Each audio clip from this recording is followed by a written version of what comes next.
fl-isem tal-Missieru tal-Iben tal-Ispirtu Santu, il-grazzja ta' Sidna Ġesu Kristu li mħabba ta' Alla laqda fl-Ispirtu Santu tkun magħkom il-koll. Dil-Quddisa illum se nafruha għar-Ruħ Qaddisa ta' Dumikil Attart, illum jaħbad il-21 anniversarju mill-mewt tiegħu fil-ħsieb tal-Quddisa sa naqraw xi ħsibijiet tiegħu brabta mas-Santwarju ta' Pino. Jien għadni ġej mill-Awstralja l-bieraħ fejn kont tal-funeral ta' Dum Manuel Bonello illi sar bħallum 8 ijiem fil-parroċċa tiegħu ta' North Reservoir.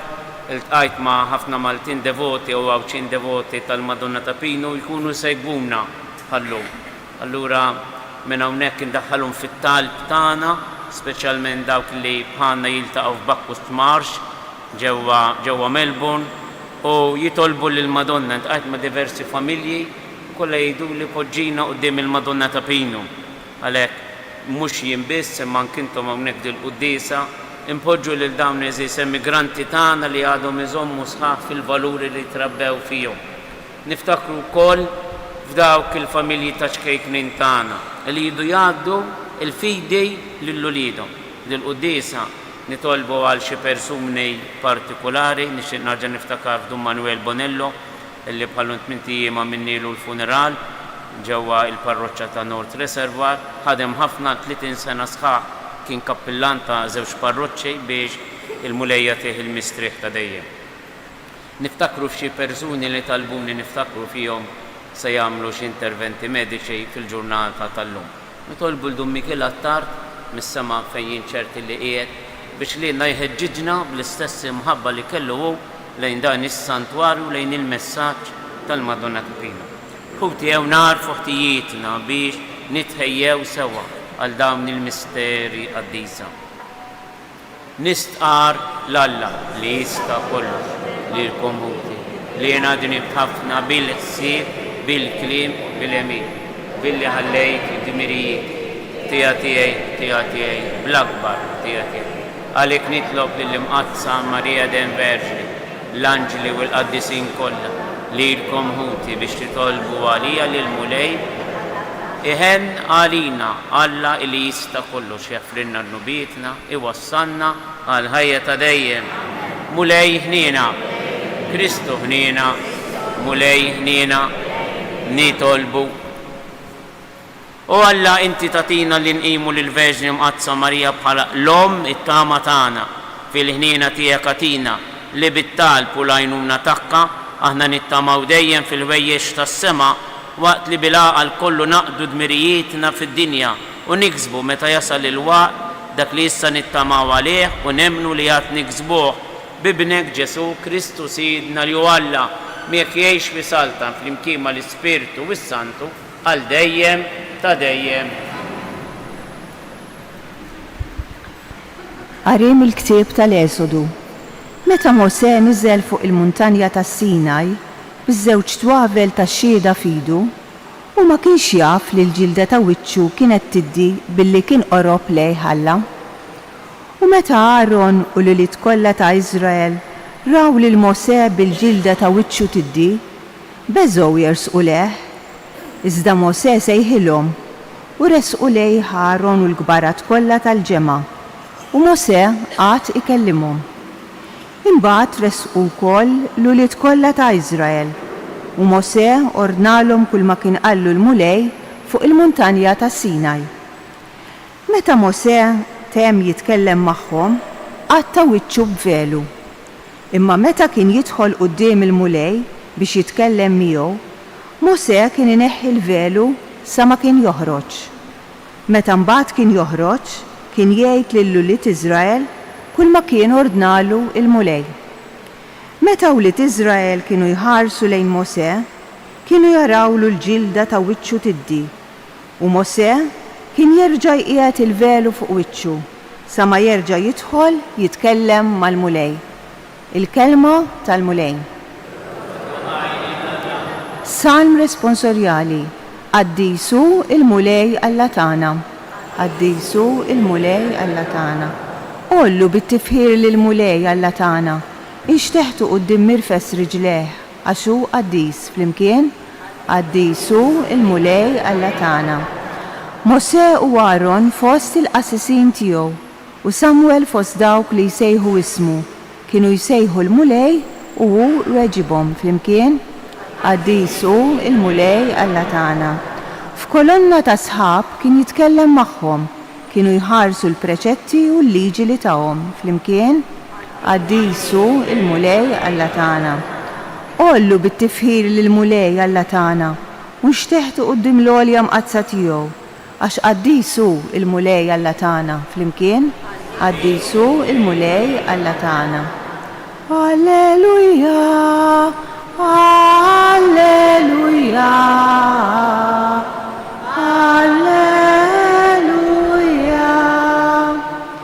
Sejjaħtilkom ħbieb jgħid il-Mulej għaliex kull ma smajt minn missieri jiena għarraftulkom. Alleluja.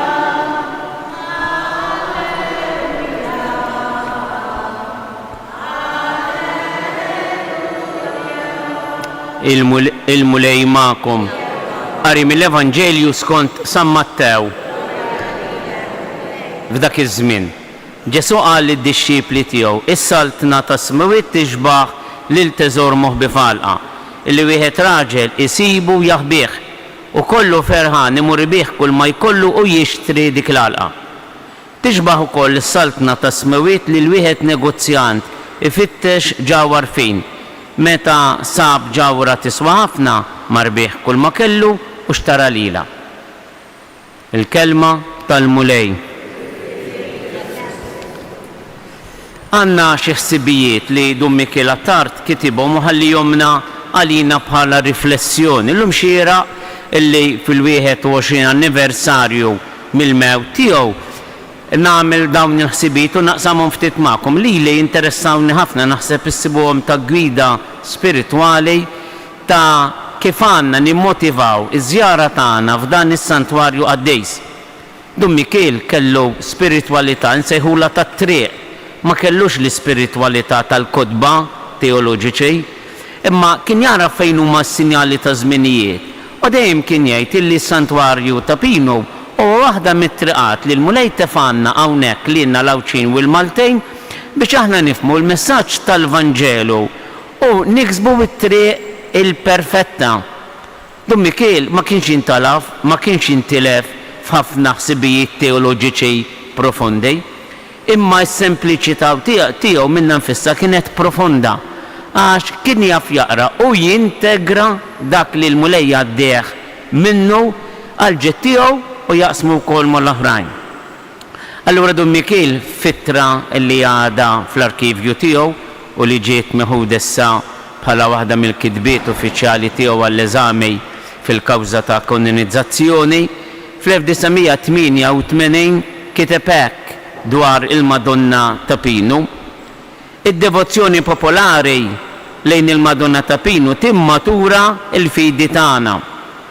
Is-santwarju ta' Pinu dedikat lill-Assunta Fawdex jgħinek tersa u tħoss lill-Alla. Għandu disappunti l-ewwel waħda. Żjara f'ta' Pinu terfana lejn is-sopranaturali, lejn il-qaddejs. L-ambjent ta' barra jgħid Dun Mikiel u s-sempliċità ta' ġewwa jenuna għalfejn biex ninġabru u nirriflettu. Allura mingħajr ma trejt irresqek lejn Alla. It-tieni, żjara f'ta' Pinu tenna nisimgħu lill-Alla. Dun Mikiel, aħna ninsabu storduti u bombardjati minn ħafna ħsejjes u wilħna bir-riskju illi nitilfu dak il-leħen li iktar jotta għalina, il-leħen tal-Alla. Illum għandna kollegamenti jgħid ma' kemm stazzjonijiet iridu fid-dinja. Jonqosna kollegament wieħed importanti, dak mal-Alla. It-tielet, żjara f'ta' Pinu iħoll l-ebbusija tal-qalb tagħna u jiftinna qalbna. Għal min? Għal Alla u għal proxmu. L-imħabba minn hemm tittgħaddi. Tħobb l-Alla qalbek kollha b'moħħok kollu b'ruħek kollha u lil proxmu bħalik innifsek. Żjara f'ta' Pinu iġġenna nħossu l-ħtieġa tat-talb. Tfakkarna illi aħna tant aħna dajfejn illi ma nistgħux ma nkunux ħlief tal-laba. Aħna tal-laba, aħna niddejqu kieku jkollna u naraw kif indawruha biex ma niġux bżonn ħadd ieħor u forsi jekk ġemmu aħna ngħidu tagħna s-saħħa, tagħna l-flus, tagħna ħalli ma niġu bżonn ħadd. Kemm aħna mqarqejn, kemm niġu bżonn l-ewwel qabel kollox tal-provvidenza u tan-nifs tal-la fina u tal-motivazzjoni biex il-ġurnata tagħna ngħixuha għalih. Allura Dummikil jgħid mingħajr ma trid f'tapinu tħoss il-bżonn li tinżel arkubtejk u titlob. It-talb huwa n-nifs tar-ruħ, huwa s-sensla tal-ħajja spiritwali. L-esperjenza turina li kull sforz biex nirranġaw id-dinja, insaħħu il-familja tagħna, insolvu il-problemi taż-żgħażagħ, dawn l-isforzi kollha jfallu mingħajr it-talb, mingħajr il-kundizzjoni tal-laba. M'hemmx għalfejn niddejqu li nummiljaw ruħna quddiem il-kobor tal-provvidenza tal-Alla. Il-ħames. Żjara f'Tapinu tispirana biex ngħidu grazzi lill-Alla. Aħna Dummikil jgħid nieħdu kollox for granted. Tiftaħ il-vejt jiġi l-ilma, tixel is-switch jiġi d-dawl. Nieħdu kollox for granted illi baqanna seklu sħiħ x'ngħixu. Min jaf kemm kien hawn nies il-biegħ smajtuha dik l-isparatura Rabat Malta, nejn f'temp ta' sekonda marru quddiem Alla. Kienu għaddejjin bil-ġurnata tagħhom la kienu morda. Min jaf inċidenti, mart ta' malaj. Min jaf il-mulej ikunx qed jislifni l-aħħar okkażjoni biex inħobbu biex ngħidlu grazzi, qed ngħidilu bil-qalb dil-grazzi. Jieqaf il-ħin kollu magħna jipprovdilna familji ferħ, esperjenzi, ħbiberija. Żjara f'Tapinu tenna nwettqu r-rieda tal-Alla. Kemm importanti illi bħal Sa Franġisk nistaqsu xi trid nagħmel għalik, xi trid nagħmel għalik. Kun għamilt ħafna affarijiet għall-familja tiegħek, għall-karriera tiegħek, imma lil-mulej kemm importanti x'baqali nagħmel għalik biex inħobbok. Il-Verġini Marija din il-ħaġa kienet ikun minni skont kentek. Li tgħid jien ma nifhimx, imma li tgħid kemm importanti. Illi nħallu il-qalb tagħna u r-rieda tagħna tintrabat mar-rieda tal-Alla. Żjara f'Tapinu s-Sebat wassalna għand Kristu. F'Kana jgħidilna Dummikil, il-Verġini Marija tgħidilhom għamlu dak li jgħidilkom hu. U waslithom għand Kristu. Għamlu dak ejditu l-bwila l-Madonna, wassalna għand Kristu ibnek. Sibinna it-traqa, speċjalment meta l-qalb tagħna tinxef, meta ma nkunux iktar imħeġġejn biex ngħixu u nxandru il-fidi li l-mulej żara fil-qalb tagħna. T-8. Żjara f'Tapinu taf tkun l-aħħar ċans għalik. Tossok tajt qalbek jistaqsi Dummikil, qed tfittess soluzzjoni li ma sibtix, ħabbat il-bibin kollha u kollox baqa' f'wiċċek, tibżax. Baqalek l-aħħar ċans. Ipprova l-aħħar esperiment. Ejja għand il-Verġi, mhux se tiddejjaq li l-Karmen Grima dilli talbita ma jisu għamil hekk, le, ejja, 3 darbiet, ejja. Alla fil-mument taħt ta' qalb aħna nafu għand min immorru. Mhux għalfejn niġu fis-santwarju, Madonna tisma' minn kull imkien. Qed ngħid dan anke tal-Awstralja għal dawk li jsegwuna mid-djar tagħhom. Il-kelmejja li ddawwar il-qalb tiegħek lejn il-Verġini Marija. U hemmhekk tippreżentala lilek innifsek biex xejn toħodna bina Ġesu. Id-9. Żjara f'Tapinu tenna nixelu xema. Ix-xema mhux tas-santwarju jew fuq il-qabar ta' Dummikil.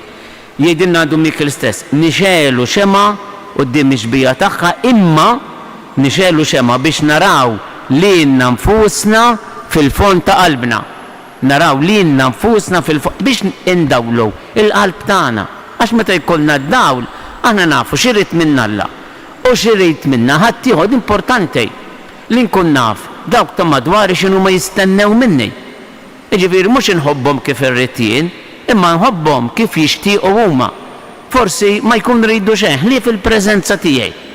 Ħlief illi jien inħares lejhom u noffrilhom tbissima, u noffrilhom kuraġġ ta' tama. Marija tenna nirranġaw ħajjitna. Dummikil jgħid is-santwarju tal-Tapinu fi kliem il-Papa huwa klinika spiritwali. Meta morru nagħmlu check-up nistennew l-istruzzjonijiet li jtina t-tabib jew il-konsulent. Ejjew niltaqgħu mal-konsulent u Mamma Marija biex iħarsu ħarsa fil-fond tal-qalb tagħna u li jgħidawluna x'ixtiequ minna. Marija tenna, nirranġaw ħajjitna, insibu l-boċla fejn tlifna d-direzzjoni ta' ħajjitna, norjentaw ruħna biex ninataw fil-ħidma tal-apostolat, fil-ħidma tal-volontarjat, f'xi prayer group, f'xi tip ta' vokazzjoni konnessa ma' Tapinu. Dum Mikiel jgħalaq bistedina li nistgħu nsejħu l-10 punt ta' dawn ir-riflessjonijiet. Il-ġrajja f'Tapinu għada sseħħ kuljum. F'Tapinu hawn id-dirajn miftuħa ta' Marija lesti li jilqgħuk. Hawn id-bissima ta' Marija li tennik u t-tikittama. Miġburin madwar l-artal tal-mulej. Ejjew issa nresqu it-talbit tagħna. Mulej fil-waqt li rodulek ħaj ta' dan l-oasi ta' paċi, ta' dan il-post għaddejs li inti tfajtunna biex aħna niskopru l-Vanġelu nejxuħ fil-ħajja tagħna ta' kuljum. Ispirana b'dawk il-qaddisin li aħna ltqajna magħhom fuq din l-art qaddisa fosthom Dum Mikiel Attar u tant irwieħ devoti tal-Madonna biex ma ninħakmux mill-ispirtu tad-dinja imma nerfgħu il-qlub tagħna lejk u nisimgħu xi trid int minna. Nitolbu tina l-grazzja fid-dawl tal-Vanġelu tal-lum biex aħna s-saltna talla inqisuha bħal teżor moħbi falqa illi meta insibuha immorru nbiegħu kull manna ħalli niksbu s-saltna talla. Tina l-grazzja li naqataw minna nfusna, mill-proġetti tagħna, mill-preokkupazzjonijiet tagħna u naħsbu iktar dwar dak illi jibni s-saltna talla u jagħmilna parteċipi fija. Nitolbu biex il-missjoni ta' Dum Mikiel Attar f'dan is-santwarju fil-post fejn kien li inna tispirana biex ma naqtawx qalbna ħalli kull imkien nagħtu xhieda tal-imħabba li Alla għandu lejn kull bniedem, speċjalment lejn dawk li għaddejjin minn problemi partikulari. Nitolbu għall-immigranti tagħna, speċjalment dawk li tqajt magħhom dawn l-aħħar 15 u wettom illi sanpoġġi il-preżenza tagħhom bid-diffikultajiet bl-isfidi tagħhom quddiem il-Verġini Marija. Ħalli l-Verġini Marija tkompli ddawwa lil qlub ta' ħafna minn ħutna u ċinu Maltejn illi ma waqfux jirrikorru lejja fil-mumenti tat-trobbija tal-familji fl-għażliet li jagħmlu fil-ħajja tagħhom. Ħalli jkomplu jispiraw lill-ġenerazzjoni li tiela ħalli tkun ġenerazzjoni li tfittex lill-Alla u tisma' mill-kelma tiegħu. Nitolbu ħarsitna fuq il-wiċċ għażejs tal-Verġini Marija u dan il-kwadru tagħha. Hemmhekk niltaqgħu mal-ħniena, mal-faraġ, mat-tama li hija lesta toffri lil kull wieħed u waħda minna. Ejjew niftakru fl-anzjani tagħna, dawk illi talbuna xi talbiet għalihom illum partikolari, dak li se jagħmlu xi intervent mediku, dak li tilfu lil xi ħadd ta' għażiż dal-aħħar ġranet. Nitolbu għall-vittmi tal-vjolenza li seħħew f'dawn l-aħħar ġranet fil-pajjiż tagħna. Nitolbu għal paċi f'Gaza, f'Iżrael, l-Ukranja u r-Russja.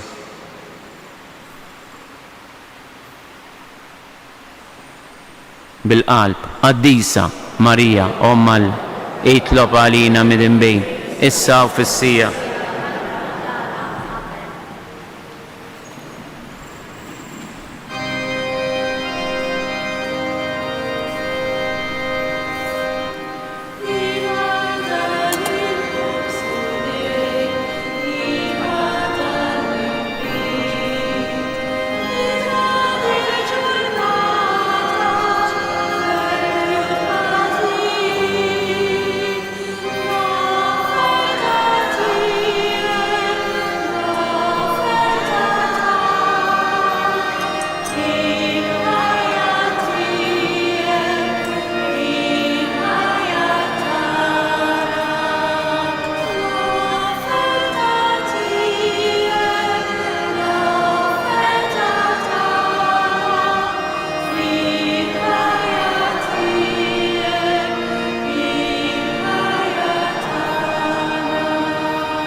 Nitolbu ħuti biex is-sakrifiċċju tiegħi u tagħkom ikun jogħġob l-Alla il-Missier li jista' kollox.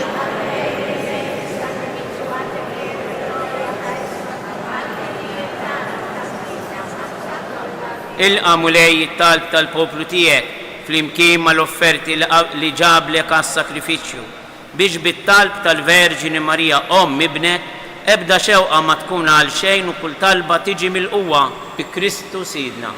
Il-Mulej magħkom. Nerfgħu qlubna il fuq. Niżoħħaj lil-Mulej Alla tagħna.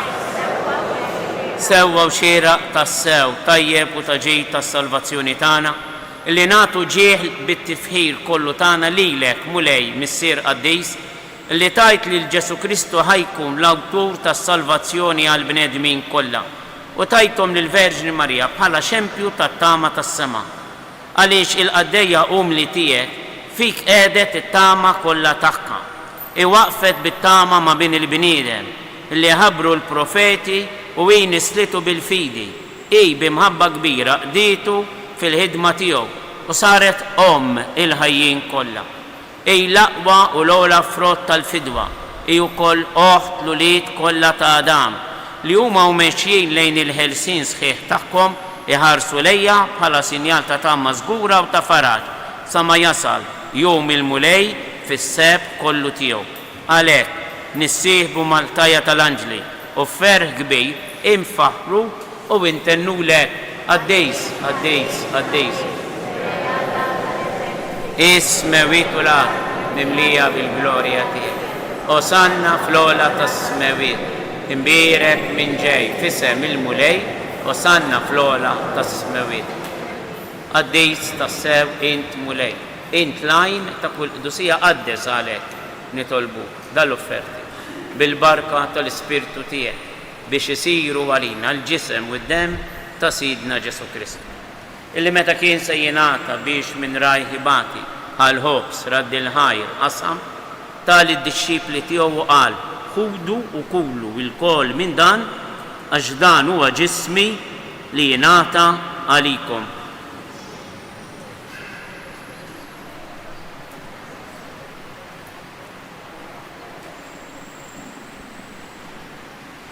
Ekku kol wara l-ikla ħaj il-kalċi reġa' raddi rħajr birek tal-id-dixxipli tiegħu u qal ħudu ixorbu minnu il-kol għax dan huwa il-kalċi ta' demmi tal-patt il-ġdid li jibqa' għal dejjem id-demm li jxerret għalikom u għal bnedmin kollha għal maħfra tad-dunubiet. Għamlu dan b'tifkira tiegħi.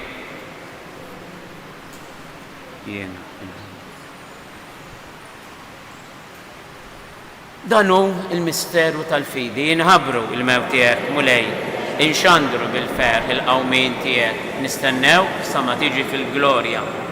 Għalhekk aħna nagħmlu dan tifkira tal-mewt u l-qawmien ta' Sidna Ġesu Kristu. Nofrulek Mulej il-ħobs tal-ħajja u l-kalċi tas-salvazzjoni u rrodulek ħajr għax oġbok tilqana u quddiemek biex naqduk. Miċ-ċokun tagħna nitolbu lej l-Ispirtu s-Santu jaqadna f'ġisem wieħed li jenna li nieħdu sem mill-ġisem u d-dem ta' Kristu.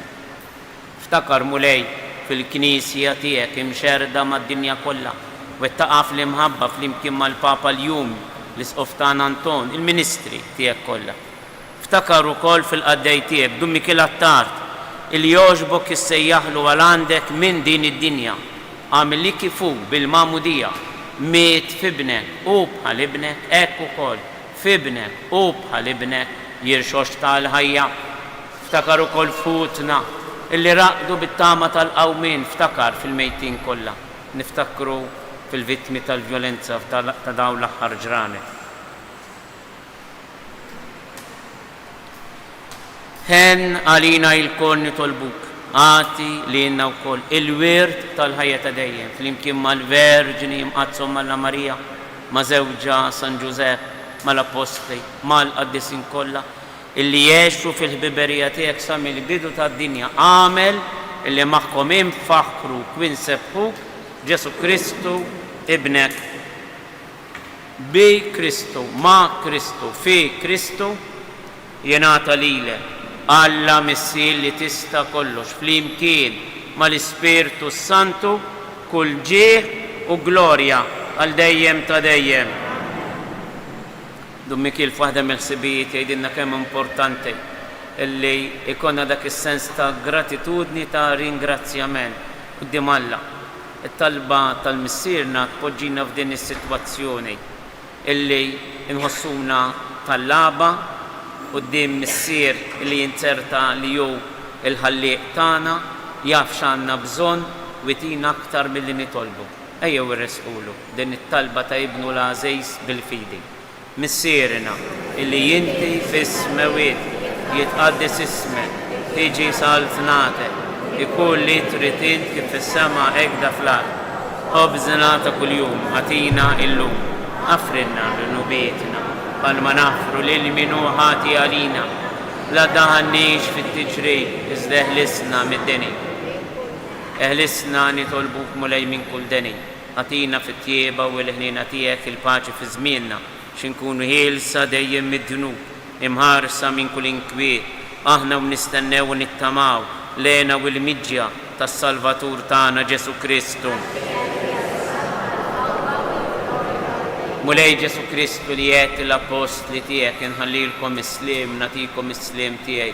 La tħares lejn dunubiet niżda ħares lejn il-fidi tal-Knisja tiegħek. Għatija stimulanta li inti trid fija, int li tgħix wis-saltan għal dejjem ta' dejjem. Il-paċi tal-mulej tkun dejjem magħkom. Bil-qalb għatu il-paċi lil xulxin. Ħaruf talla li tneħħi dunubiet tad-dinja ħenna lina. Mulej Ġesu Kristu.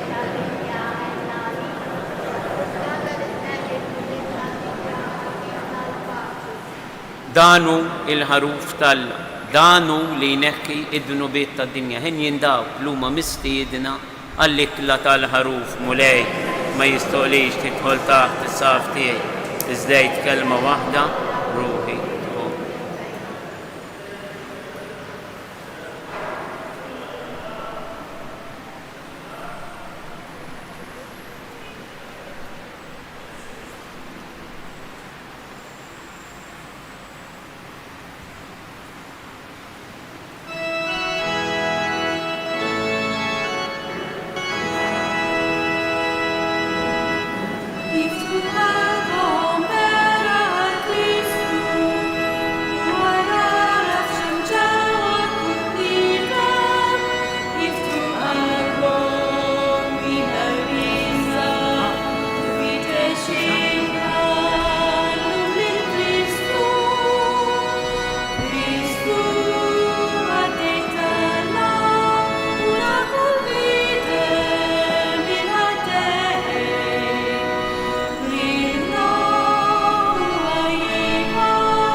Tolbu għal familji kollha tagħna biex il-Verġini Marija tagħtihom dak kollu li għandhom bżonn, speċjalment il-qawwa u l-enerġija u l-entużjażmu biex jgħaddu l-fidi lill-eżis tagħhom.